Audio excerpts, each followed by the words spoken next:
Argentina 2, Indonesia 0. Nah, ini yang terjadi di Gelora Bung Karno kemarin ketika Indonesia menjamu Argentina. Dan kalau dari kedua tim tersebut, Argentina sendiri juga pengen, tujuannya bukan sebenarnya buat nunjukin pemain-pemain utama mereka memang, tapi memang tujuannya itu lebih ke pengen tahu atau penaker segimana kekuatan dari tim pelapisnya Argentina. Dan bukan cuma itu aja, sesuai dengan apa yang dibilang sama Lionel Scaloni, kalau Argentina sendiri juga pemain-pemain lain juga bisa diberi kesempatan ketika bermain lawan Indonesia. Tapi tetaplah, walaupun nggak ada Di Maria, nggak ada dari Messi, nggak ada dari Otamendi, dan juga beberapa pemain utama sendiri juga nggak main, kayak Rodrigo de Paul, Enzo, maupun McAllister juga nggak main. Memang ada beberapa pemain utama juga yang main, seperti Alvarez dan kipernya Emiliano Martinez. Argentina punya pelapis juga sebenarnya mereka juga banyak bermain di 5 top Eropa. Jadi ini juga pelajaran yang sebenarnya sangat berharga juga buat Indonesia. Dan ketika Indonesia kemarin main, Indonesia tuh nunjukin semangat yang luar biasa. Mereka bermain juga pastinya untuk kapasitas yang ada sekarang yang dimiliki oleh Indonesia. Melawan Argentina, itu benar-benar memuaskan untuk gue pribadi. Dan juga kalau ngelihat dari wawancara yang ada di TV, beberapa supporter-supporter yang datang, dan juga mungkin kalau ngelihat dari segi sosial media, banyak juga yang mengatakan kalau mereka overall juga cukup puas dengan apa yang disuguhkan oleh timnas Indonesia. Karena kita sendiri juga udah paham, walaupun tim pelapis, tapi ini Argentina tetap. Justru malah banyak yang expect kalau ini kita bakal kalah lebih banyak, misalnya kayak 5-0 gitu kan. Dan kalau ngeliat gol-golnya dari Argentina sendiri juga, gol-golnya itu juga bukan dari yang open set play gimana, tapi gol-golnya sendiri itu juga dari shooting jarak 30 meter maupun dari headingnya Romero yang didapat dari crossing. Cuman memang gol-gol dari Argentina ke gawang Indonesia ini jadi catatan tersendiri. Gue sempat ngecek juga YouTube dari Tommy Deski, dan di situ dijabarin kalau Indonesia ini kecetakan gol dari Argentina itu tuh sebenarnya gol yang sama ketika Argentina melawan timnas Australia. Yang pertama itu dari kesalahan build up dari pemain lawan, dan yang kedua itu adalah Argentina yang tidak bisa diantisipasi oleh pemain lawan dalam hal corner kick. Dan kalau misal mau dirunut lagi, ini tuh memang gol-gol yang sering terjadi ke gawang Indonesia. Tapi overall, mereka nggak biarin permainan dari set play itu terjadi gol ke gawang Indonesia. Bahkan kalau dari segi defense, sebenarnya permainan dari Indonesia ini tuh sangat solid. Terutama dari Elkan Bagot maupun Asnawi, mereka itu sangat disiplin, sangat solid. Terutama Asnawi lagi-lagi bener-bener kayak ngantongin Garnacho kemarin, dan juga dia solid banget, termasuk dalam ada beberapa momen build up, dia juga salah satu yang membangun itu. Dan pada akhirnya memang balik lagi guys, di sini kualitas dari permainan Indonesia itu benar-benar diuji dari awal hingga akhir. Kalau dari segi formasi, Indonesia nih sebenarnya nggak ngelakuin banyak perubahan. Mereka tetap nurunin beberapa pemain, hampir semua itu tuh yang udah lawan Palestina kemarin. Kecuali 3 pemain, kipernya dirubah, ada juga Jordi Amat yang masuk, dan yang terakhir ada dari Shane Patinama yang ngegantiin Pratama Arhan. Pratama Arhan baru dimasukin ke babak kedua. Dan untuk Patinama sendiri juga ini permainan pertama dia, jadi memang kelihatan cukup gugup juga ketika dia bermain, terutama pertandingan pertamanya itu lawan Argentina lagi. Jadi ya itu benar-benar berasa banget sih buat dia, dan dia sendiri juga bilang kalau ini adalah debut yang sangat berharga buat dia. Dan juga di depan itu tetap ngandalin 2, Rafael Struijk sama Dimas Derajat.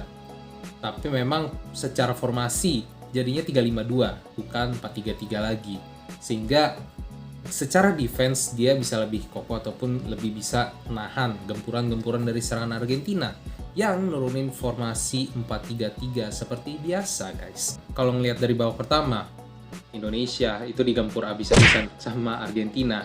Tapi kalau ngelihat permainan dari Argentina, mungkin di awal-awal Argentina ini rada lebih gampang buat ngisir atau nyerang-nyerang Indonesia, karena memang dari awal Indonesia ini sebenarnya mungkin gugup gitu kan, terutama di 30 menit pertama.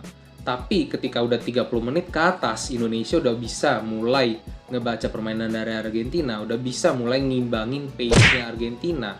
Bahkan ada beberapa momen makin lama pertandingannya, Indonesia ini tuh makin bisa ngelawan. Ini yang benar-benar kayak sebenarnya ditunggu-tunggu sama supporter dari Indonesia gitu. At least Argentina datang tuh nggak cuma ya udah datang ngebantai pulang gitu kan, tapi Indonesia bisa ngasih perlawanan yang benar-benar berharga banget buat Argentina maupun juga buat para penonton gitu kan yang nonton acara pertandingan ini. Ketika berada di 30 menit awal itu Indonesia juga rada banyak error yang dilakuin sama para pemain sehingga hampir banget kejebolan gara-gara kesalahan-kesalahan yang ditunjukin sama para pemain Indonesia. Terutama ada momen di mana Jordi Amat itu yang berhasil di-save sama para pemain belakang Indonesia termasuk kiper gitu kan. Itu hampir banget kebobolan dan juga ada mistake yang dilakuin sama kiper dari Indonesia cuma berhasil juga ditanganin dengan baik pada akhirnya ya sehingga nggak menghasilkan apapun buat timnas Argentina. Dan sampai menit 30 atas itu kelihatan kalau memang pemain-pemain Argentina ini udah frustasi gitu. Cukup frustasi karena ternyata pertahanan Indonesia tuh cukup solid juga untuk dibedah sama para pemain Argentina sehingga mereka juga cukup kepusingan juga ketika mereka akhirnya menemukan kok ini nggak bisa gitu ketika dimainkan dengan set play kok nggak bisa cetak gol gitu kan. Seakan-akan ya ini nggak ya seakan-akan ini tuh bukan tim dengan rank 148 gitu kan. Inilah yang benar-benar kita seneng gitu kan dengan kemajuan sepak bola Indonesia kita gitu kan dan kita percaya ke depannya juga pasti bakal ngelaju lebih kencang lagi Indonesia. Terutama di Piala Asia kan dengan adanya pertandingan kali ini kita bisa at least ngelihat gimana presentasi kita ketika kita bertanding di Piala Asia nanti. Akhirnya Paredes nendang dari tengah dan itu golnya keren banget sih, itu roket memang. Dan kalau dari segi kiper Indonesia sendiri itu memang bukan gol yang bisa ditangkap karena itu memang sebenarnya dia udah kena tuh bola. Cuma emang bolanya kekencengan terlalu kuat sehingga bolanya memang udah nggak bisa ditahan lagi lajunya dan akhirnya kebobolan lah timnas Indonesia.